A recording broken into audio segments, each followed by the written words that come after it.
Drugs వ్యవహారం మాత్రం ఇప్పుడు ఈ టాలీవుడ్ను షేక్ చేస్తోంది. పెద్ద ఎత్తున చాలామంది ప్రముఖులు మాఫియా నుంచి తీసుకొని డ్రగ్స్ వాడుతున్నారన్నటువంటి విషయం చాలా స్పష్టంగా బయటపడింది. ఎక్సైజ్ ఎన్ఫోర్స్మెంట్ డైరెక్టరేట్ నోటీసులు కూడా జారీ చేసింది. కొద్దిసేపటి క్రితం హీరో సుబ్బరాజు కూడా మనతో మాట్లాడుతూ నోటీసు అందుకున్నాను, 21వ తేదీన తాను ఎక్సైజ్ ఎన్ఫోర్స్మెంట్ డైరెక్టరేట్ కార్యాలయానికి వెళ్ళి అక్కడ వాళ్లకు సమాధానం ఇస్తాను అని చెప్పారు. కానీ తాను ఇంతవరకు ఆ డ్రగ్స్ చూడలేదు. ఇలా 10 మంది ఎవరైతే ఆ లిస్ట్లో ఉన్నారో వాళ్ళకి ఎవరికి కూడా డ్రగ్స్తో సంబంధాలు లేవు అంటూ ఆయన మరి అదంతా తన భుజాన వేసుకున్నారు. ఎలా ఆయన 10 మందికి లేదు అని చెప్పగలుగుతారు? ఆయన ఇంత ఈజీగా ఈ రకమైనటువంటి ఆధారం లేకుండా ఎక్సైజ్ ఎన్ఫోర్స్మెంట్ డైరెక్టరేట్ నోటీసులు ఇవ్వగలుగుతుందా? మరి ఫిలిమ్స్ సంబంధించినటువంటి వ్యవహారంలో చాలా జాగ్రత్తగా పోలీసులు ఉంటారు. గతంలో అనేక సందర్భాల్లో విమర్శలు కూడా వచ్చాయి. పోలీస్ శాఖ గతంలో డ్రగ్స్ను పట్టుకున్న సందర్భంలో ఫిలింతో లింక్ ఉన్న ఫిలిం ఇండస్ట్రీతో లింక్ ఉన్నటువంటి వ్యవహారం కూడా బయటపడినటువంటి పరిస్థితి. ప్రస్తుతం హీరో నందుతో మాట్లాడదాం. ఏంటి మీ పేరు 4-5 రోజుల నుంచి బయటకు వస్తుంది, మరి ఇందులో పేరైతే 10 మంది లిస్ట్లో పేరైతే మీది లేదు, ఎందుకు బయటకు వచ్చింది? నాకు కూడా అసలు షాకింగ్గా ఉంది. మీరే అంటున్నారు 10 మంది లిస్ట్లో నా పేరు లేదని, బట్ ఎక్కడో ఒక చిన్న ఫైర్ లాగా అంటుకుని అది రూమర్ స్ప్రెడ్ అయింది. అండ్ నాకు ఇంటికి నోటీసులు కూడా రాలేదు. ఇప్పుడు వేరే ఎవరైతే యాక్టర్స్ ఉన్నారో వాళ్ళ ఇంటికి నోటీసులు వచ్చే సంబంధం లేదంటున్నారు. కాబట్టి అది వాళ్ళ వర్షన్, మనకు సంబంధం లేదు. నాకు అసలు నోటీస్ కూడా రాలేదు, either from the excise department or whatever SIT department. Akun Sabharwal గారి దగ్గర నుంచి నాకు అఫీషియల్గా ఎటువంటి నోటీస్ లేదు, ఆర్ అన్అఫీషియల్గా లేదు. Neither from producers council or film chamber నుంచి అల్లు అరవింద్ గారి వాళ్ళకి, సురేష్ బాబు గారు వాళ్ళకి నోటీస్ మొత్తం లిస్ట్ ఇచ్చారన్నారు. ఆ లిస్ట్లో కూడా నా పేరు లేదు. ఆ లిస్ట్ నుంచి వాళ్ళు లిస్ట్ తీసుకున్నాక నాకు ఫోన్లు చేయలేదు. సంబంధం అంటే ఒక పాకిస్తాన్లో ఒక బాంబ్ బ్లాస్ట్ జరిగితే మీకు ఏంటి అనిపిస్తుంది? అందుకు అట్లా కాదు, ఎందుకు ఈ వ్యవహారం మీరు ఇందులో ఉన్నారనేటువంటి విషయం బయటపడింది. సో ఇందులో ఉన్నాను అనుకునేటువంటి విషయం పడలేదు, అనుకుంటున్నారు. అది విషయం రియల్ కాదు ఫస్ట్ థింగ్. సెకండ్ థింగ్, ఎందుకు అనుకుంటున్నాను అంటే ఇప్పుడు రావడానికి అలా రీజన్ ఏంటంటే లాస్ట్ టైం కూడా ఇలాగే నా పేరు ఒక రూమర్ వల్ల, నేను ఒక సినిమాతో అసోసియేట్ అవడం వల్ల నా పేరు వచ్చింది. అప్పుడు కూడా నేను వెళ్ళి అన్ని ఛానల్స్లో లైవ్లో కూర్చుని ఏంటి ఆ సినిమా ఏంటి, ఆ వివాదం ఏంటి? అప్పుడు నేను ఒక సినిమా చేశాను, సూపర్ స్టార్ కిడ్నాప్ అని. అప్పుడు ఆ సినిమాకి సంబంధించినటువంటి యూనిట్లోంచి కొంతమంది సభ్యుల్ని పట్టుకోవడం జరిగిందన్నారు, పిఆర్ఓని వాళ్ళని. సో ఆ సినిమాలో నేను హీరో అవ్వటం వల్ల ఆ పిఆర్ఓ ఆ సినిమాలో నందు హీరో అనేసరికి దాన్ని అలా కేటగరైజ్ చేసి నేను కూడా ఉన్నాను అనేటువంటి రూమర్ క్రియేట్ అయింది. బట్ నేను వచ్చేసి బ్లడ్ టెస్ట్ ఇస్తాను, శాంపుల్ ఇస్తాను అన్నాను. తర్వాత డైరెక్ట్ కమిషనర్ ఆఫ్ పోలీసే ప్రెస్ మీట్ పెట్టినప్పుడు మన ప్రెస్ వాళ్ళు అడిగారు, సార్ నందు పేరు వస్తుంది నిజమా కాదా అంటే ఆయన క్లియర్గా చెప్పారు, ఆ సినిమాలో అబ్బాయి హీరోగా చేసినంత మాత్రాన వాళ్ళకి అలవాటు ఉందనడం తప్పు, ఆ పేర్లు రాయకండి అని ఆయన క్లియర్గా చెప్పారు. ఆ రోజు నుంచి న్యూస్ లేదు.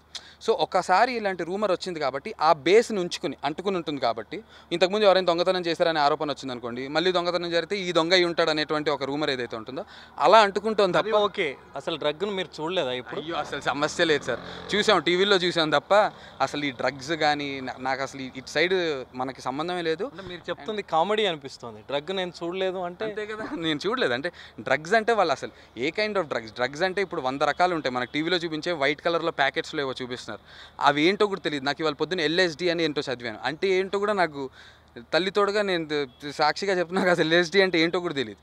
హిందీలో సినిమా ఎల్ఎస్డి తెలియకపోవచ్చు, కొకైన్ తెలిసేమో మీకు? కొకైన్ అనే పేరు విన్నాను కానీ నాకు పర్సనల్గా అయితే దాంతో సంబంధం లేదు. పేరు తెలుసు. ఇప్పుడు వైట్ కలర్ ప్యాకెట్స్ చూపించేది ఏంటది, దాన్ని గాంజా అంటారా, ఎల్ఎస్డి అంటారా, టీవీలో ఎల్ఎస్డి అని వేస్తున్నారు, దాంతో సంబంధం అంటారు. అసలు మనకి ఎటువంటి సంబంధం లేదు. అండ్ నేను పబ్ కల్చర్కి చాలా దూరంగా ఉండేటువంటి మనిషిని. ఏ రోజు కూడా పేజ్ 3లో చాలామంది నటీనటులు, సినిమా వాళ్ళకు డ్రగ్ పబ్బు చాలా దగ్గర సంబంధం, మీరు లేదంటే నిజంగా ఇది ఒక కామెడీ అనిపిస్తుంది. మరి నాకు లేదు సార్, నేను అలాంటి కుటుంబం నుంచి వచ్చాను, లేదంటే నేను I'm from a very normal average middle class Brahmin family. మా నాన్నగారు చార్ట్ అకౌంటెంట్, అమ్మ ఒక ex employee from a State Bank of Hyderabad, ఒక బ్యాంక్ ఎంప్లాయ్. వాళ్ళ పిల్లలు ఎలా పెరుగుతారో నేను అలా పెరిగా. నా వైఫ్ సింగర్ గీత, వాళ్ళ నాన్నగారు కూడా బ్యాంక్ ఎంప్లాయ్. మేము ఇద్దరు బ్యాంకుల ఎంప్లాయీలు, సీఏ పిల్లలు. లేనిదే పొగ రాదు అంటారు, మీకు డ్రగ్ అలవాటు లేకుండా ఎందుకు రూమర్ అలా వచ్చి ఉంటుంది? అదే చెప్తున్నాను సార్, నిప్పు లేనిదే పొగ రాదు. నిప్పు ఏమైంది లాస్ట్ టైం, అదేదో ఆ పిఆర్ఓలు వీళ్ళు ఇన్వాల్వ్ అయ్యారు కదా సార్, ఆ విషయం పట్టుకుని లాగుతున్నారు తప్ప నాకు పర్సనల్గా సంబంధం లేదు. ఇప్పుడు మొన్న ఎవరో ఆయిషా కేసులోనే ఏదో కేసులో 14 ఏళ్ళు జైల్లో వేసాక వాడిని బయటికి తెచ్చి నేరస్తుడు కాదన్నారు. నిప్పు లేకుండా పొగ వచ్చింది, వాడు ఇబ్బంది పడ్డాడు మొత్తం. ఇప్పుడు అలా నన్ను లాగుతున్నారు. నాకు లేదు, నాకు తెలుస్తుంది. ఎప్పుడు తెలుస్తుంది అంటే ఇక్కడ నుంచి ఉంటాను, ఇక్కడే రామానాయుడులో. ఇప్పుడు మొత్తం అందరూ వచ్చి మొత్తం ఆల్ ఛానల్స్ పెట్టుకుని ఇప్పుడు బ్లడ్ టెస్ట్ చేద్దాం. ఇప్పుడు బ్లడ్ వస్తుందిగా, శాంపుల్ పట్టుకుని లేదు అని చెప్తారు కదా డాక్టర్లు. అప్పుడు నిప్పు లేనిదే పొగ ఎందుకు వచ్చిందనే దాని మీద కానీ ఇప్పుడు 10 మందికి మాత్రమే నోటీసులు ఇచ్చారు. ఆ 10 మంది లిస్టులో మీది లేదు. కానీ రేపు ఇవ్వబోతే, రేపు ఇచ్చే లిస్టులో మీ పేరు ఉంటే అప్పుడు మీ వర్షన్ ఎలా ఉంటుంది? అసలు ఇవ్వడానికి ఛాన్సే లేదు సార్. ఎందుకంటే నేను చేయలేదు, చెయ్యను కూడా. ఒకవేళ నా లిస్టులో వాళ్ళు కనుక నోటీస్ పంపితే, నాకైతే పంపలేదు, ఒకవేళ వాళ్ళు పంపినా నేను చెప్తున్నాగా బ్లడ్ టెస్ట్ చేయడానికి రెడీగా ఉన్నాను. నేనైతే ఇప్పుడు నా జీవితంలో ఇప్పటివరకు చేయలేదు. కానీ సుబ్బరాజు వ్యక్తి ఇంతకుముందు నటుడు మాట్లాడాడు, ఈ 10 మంది లిస్టులో ఏదైతే పేర్లు ఉన్నాయో వాళ్ళు ఎవ్వరికీ సంబంధం లేదు అని అంటాడు. ఆయనకు కూడా నోటీస్ వచ్చింది, ఆయన మీలాగానే వర్షన్ చెప్తున్నాడు. ఆయనకు నోటీస్ వచ్చింది కనీసం, ఆయన పాపం అలా చెప్పుకోవడానికి నాకు నోటీస్ వచ్చింది, నాకు సంబంధం లేదు అంటున్నారు. కాబట్టి ఆయనకి నోటీస్ వచ్చాక సంబంధం లేదనేది ఆయన వ్యక్తిగత విషయం. నాకు అసలు తెలీదు. నాకు నోటీస్ కూడా రాలేదు. నాకు నోటీస్ రాకుండా పేరేశారు. రేపు నోటీస్ ఒకవేళ రేపు మీరు అన్నట్టు నోటీస్ వచ్చాక వేయండి, హీరో నందుకు ఉందట అని వేయండి, ఖచ్చితంగా వస్తుంది అని కొన్ని ఛానల్స్లో వేస్తున్నారు. నోటీస్ వచ్చాక వేయండి. నోటీసే నాకు రాలేదు కదా. ఇప్పుడు అకున్ సబర్వాల్ దగ్గరికి ఇదే కెమెరా మీరు నేను వెళ్దాం రెడీగా వచ్చిందా సార్ నా పేరంటే లేదంటున్నారు. అలాంటిది రాకుండా ఎందుకు వేస్తున్నారు? అనుమానిస్తుల్లో కూడా నా పేరు ఎందుకు వేయాలి? మరి ఇదంతా కూడా బయటకు వచ్చినప్పుడు మీ వాళ్ళు ఎవరైనా ఫోన్లు చేస్తున్నారా? నా వాళ్ళు ఫోన్ లేండి సార్. నా ఫోన్ నేను ఎక్స్టర్నల్ బ్యాటరీలు 2 పెట్టుకుని తిరుగుతున్నా. నాకు పొద్దు నుంచి 450 ఫోన్స్ అటెండ్ చేశాను. అందరికీ ఇదేంట్రా నీ మీద రావటం ఏంటి, మేము నమ్మమనే చెప్తున్నారు 100%. నేను చేయను. అసలు ఆ కల్చర్ కాదు నాది. నా కల్చర్, నా ఫేస్ చూసినా, నేనైనా నా పద్ధతి, నేను ఇండస్ట్రీలో చేసే సినిమాలు, ఇంతకుముందు చేసిన ప్రెస్ మీట్లు, నా ఫ్రెండ్ సర్కిల్ ఏది చూసినా నాకు అసలు ఆ కల్చర్ సైడ్ నేను లేను. కానీ సినిమా అంటే సినిమా ఇండస్ట్రీకి డ్రగ్కు బాగా సంబంధం ఉంటుంది అనేటువంటిది బాగా ఉంది కదా. ఏమో సార్, ఇప్పుడు డిపెండ్ సార్, అది సినిమానా సాఫ్ట్వేర్ అని కాదు. మా అమ్మ నాకు ఎప్పుడు ఒకటే చెప్పింది, తప్పు చేసిన వాళ్ళు ఎక్కడైనా చేస్తారు, కాకపోతే సినిమా వాళ్ళు తప్పు చేస్తే ఎక్కువ సెన్సేషనలైజ్ అవుతుంది, సాఫ్ట్వేర్ వాళ్ళు చేస్తే సెన్సేషనలైజ్ అవ్వదు, అంతే తేడా నాకు తెలిసి. సో ఇప్పుడు హైదరాబాద్లో కేవలం సినిమా వాళ్ళు ఈ 10 మంది డ్రగ్స్ చేశారా సార్? 1000 మంది చేసి ఉండొచ్చు, మనకు తెలియదు. వాళ్ళ గురించి ఎవరి గురించి రాలేదు. అదే ఇప్పుడు 10 మందిని విచారిస్తే ఆ 1000 మంది కూడా బయటకు వస్తారేమో కదా. అంటే ఇప్పుడు 10 మందిని విచారిస్తే వాళ్ళ ఫ్రెండ్స్ ఎవరైనా, ఒకవేళ చేసిన వాళ్ళు ఎవరో మనకు పేర్లు తెలియదు, చేసిన వాళ్ళు ఎవరైనా వాళ్ళ చుట్టూ ఆ సాఫ్ట్వేర్ వాళ్ళు కానీ లేదంటే రియల్ ఎస్టేట్లో ఎవరైనా చేసి ఉంటే వాళ్ళని పట్టుకుని ఏమైనా లాగుతారేమో తెలియదు. కానీ నా వరకు నేను ఎన్టీవీతో మాట్లాడుతూ నేను చెప్పేది ఏంటంటే, నేను ఎప్పుడు చేయలేదు, నాకు నోటీసే రాలేదు. నోటీస్ రాకుండా నందు చేశాడు, డ్రగ్స్లో ఇన్వాల్వ్ అయి ఉన్నాడు అనేది రాంగ్. అలా వేయకండి అని నేను టీవీ. కెల్విన్ పదం ఎప్పుడన్నా విన్నారా? కెల్విన్ క్లేన్ అని పర్ఫ్యూమ్ పదం విన్నాను, కానీ కెల్విన్ ఎవడో నాకు తెలియదండి. ప్రెస్లో ఇప్పుడు ఆడ ఫోటోలు కూడా ఇంకా రావట్లేదు. ఎక్కువ మెయిన్ మన హీరోయిన్ల ఫోటోలు, డైరెక్టర్ల ఫోటోలు వేస్తున్నారు, వాళ్ళవే చూడటం తప్ప అసలు ఈ కెల్విన్ ఎవడో అనేది వాడు కూడా మనకు సంబంధం లేదు. కానీ పూరి జగన్నాథే మెయిన్ దీంట్లో. అతడు తీసుకొని అతడు అందరికీ సప్లై చేస్తాడు అనేటువంటి విషయం బయటపడుతోంది. అయితే సార్, నాకు పూరి గారితో నాకు ఎటువంటి పరిచయం లేదు. కేవలం నేను 365 డేస్ అని రామ్ గోపాల్ వర్మ గారి డైరెక్షన్లో హీరోగా చేసిన దానికి పూరి సార్ ఆడియో లాంచ్కి వచ్చారు. ఆడియో లాంచ్లో ఆడియో రిలీజ్ చేసినప్పుడు స్టేజ్ మీద మాట్లాడిన మాటలే తప్ప ఎప్పుడు కూడా నాకు ఆయనతో సినిమాలో ఇప్పటివరకు పని చేయలేదు, ఆయనతో నాకు పరిచయం కూడా ఎప్పుడు కుదరలేదు. సినిమాలో ఎవరెవరికి డ్రగ్స్ అలవాటు ఉంది మీరు మామూలుగా జనరల్గా అనలైజ్ చేసినప్పుడు? సార్ అసలు అటువైపు అనలైజ్ ఎందుకు చేస్తాను సార్? ఇప్పుడు ఊరికే ఖాళీ కూర్చుని ఈ డ్రగ్స్ చేస్తూ ఉంటాడని ఆలోచించాం కదా ఫ్రాంక్లీ. ఇప్పుడు నా ధోరణి నేను చేసేవాడిని. మాట వరుసకైనా వస్తూ ఉంటాయి కదా సినిమా ఇండస్ట్రీలో, ఫలానా వాడు డ్రగ్ తీసుకుంటాడు సార్. ఇప్పుడు నా ఇష్యూ ఏంటంటే, నాకు ఇండస్ట్రీలో పర్టికులర్గా ఇది ఫ్రెండ్స్ బ్యాచ్ అనేది నాకు లేదు. యూజువల్లీ చాలామంది ఫ్రెండ్స్ గ్రూప్స్ ఉంటారు, నాకంటూ ఒక గ్రూపు ఏం లేదు. నేను బ్యాక్గ్రౌండ్ లేకుండా వచ్చాను, నన్ను అందరూ అంత దగ్గరగా తీసుకుని నేను స్టార్ని అయిపోలేదు ఇంకా. అండ్ నేను మామూలుగా ఏదో నా సినిమాలు నేను చేసుకుంటుంటాను. నేను చిన్న సినిమాలు చేస్తున్నా, పెద్ద సినిమాలు చాలా తక్కువ చేశాను. ఆటోనగర్, సూర్య, రభస, 100%లో మొన్న పెళ్లి చూపులు కూడా చిన్న సినిమానే స్టార్ట్ అయ్యి పెద్ద సినిమా.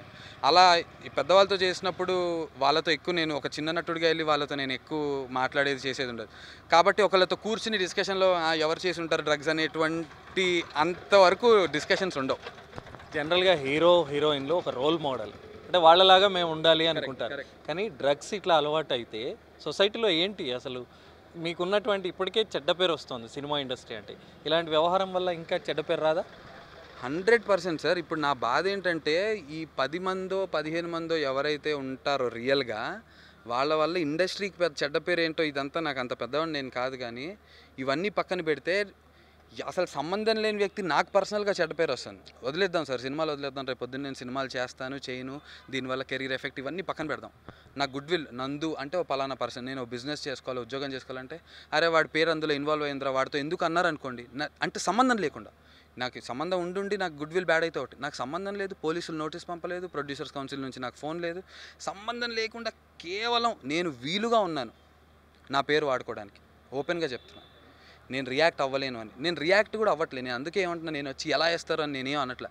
రండి, ఇప్పుడు లైవ్లో ఇక్కడే నుంచుంటాను. నార్కోటిక్స్ డిపార్ట్మెంట్ కాదు, ఏ డిపార్ట్మెంట్ అయినా రండి, నాకు బ్లడ్ టెస్ట్ చేయండి, రెడీ. ఇది ఎందుకు అంటున్నాను, మీడియా కోసం అంటున్నా. పోలీసులు మన వరకు అసలు అప్రోచ్ అవ్వాలా.